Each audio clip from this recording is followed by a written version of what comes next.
And go live. It's working okay.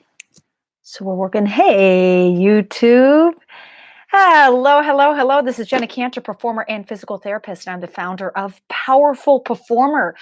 All right. So performers in general are always getting this information online and your Facebook feeds, Instagram feeds, Twitter, everywhere on health stuff. And it's not really strong evidence. So let's start looking at evidence from good resources. So this is a study that the Journal of Dance Medicine and Science. This is a great resource that I have as a physical therapist. And I'm going to share one of the studies and what I've learned from it. Now, the first thing that you need to know is that this was a study. Okay. Oh, let me back up. So this is a study, and it asks this question: What are the hip problems for ballet dancers on their quality of life? How does it affect? How do hip problems affect a ballet dancer's quality of life? So that's why I put that in the title of this live video. What is the answer to that question? How does it affect your quality of life? Okay. And for this, the first thing you need to know is that the participants were ballet dancers. Okay. That means if you are not a ballet dancer and you do hip hop, do not apply this to yourself. You might consider it a little bit, or just start thinking, how similar are the movements that you do as a dancer, a singer, an actor, whatever you do in the performing arts?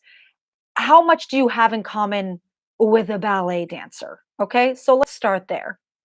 All right, the next thing is the way they did it. So what they did is they had this is great. I have all my notes here on the side. So the ballet dancers, 37 of them, they filled out a questionnaire that assessed the level of disability due to their hip problems. And then they also answered questions on the level of their hip pain, with specific dance ballet movements. So really, really ballet specific. And then they reported the history of their hip problems.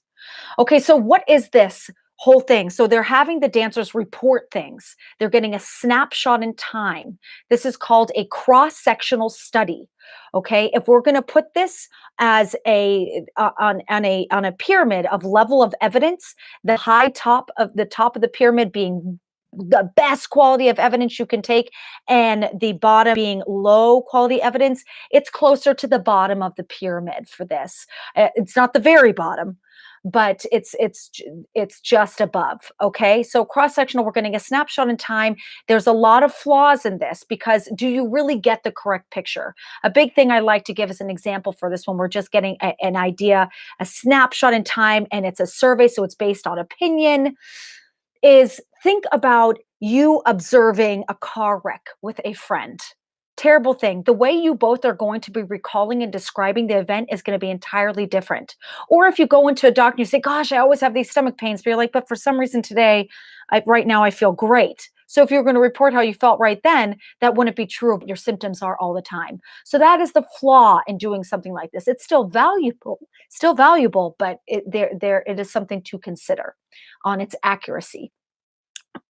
All right. So from this questionnaire, what they found results-wise is that dancers who did have the hip problems, who reported hip problems, they actually did have enhanced disability regarding their pain and their quality of life. So unfortunately, it did significantly affect that. However, their regular daily activities and then other sports-related tasks were not affected from that. They didn't see a correlation between the surveys and what they reported.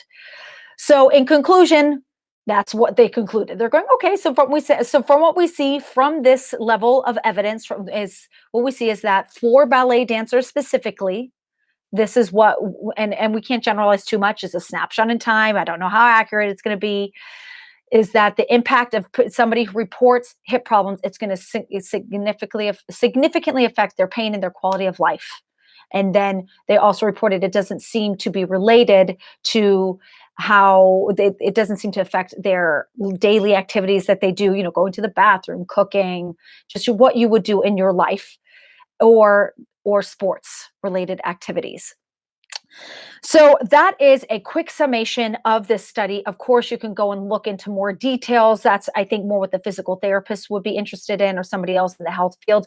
But that's not who this is for. This is for you, the performer, you, the ballet dancer. This is just something to consider. So, if you are starting to have any type of hip related problems and you're not taking care of yourself, just think of this study. Even though it's not the highest level of evidence, let it just be in the back of your mind on when your physical therapist asks you to do your exercises and says this will help, and you're not really going with, you're like, oh, if I shake it off it's okay. You're still going to age. That hip problem will keep coming back. Please, please, please, please, please take care of your bodies. Okay, so that is it. I will be doing more stuff on research on a regular basis, because if I really want you guys to be smart and on top of your game, I'm going to help you. All right, that's it. Take care. Bye.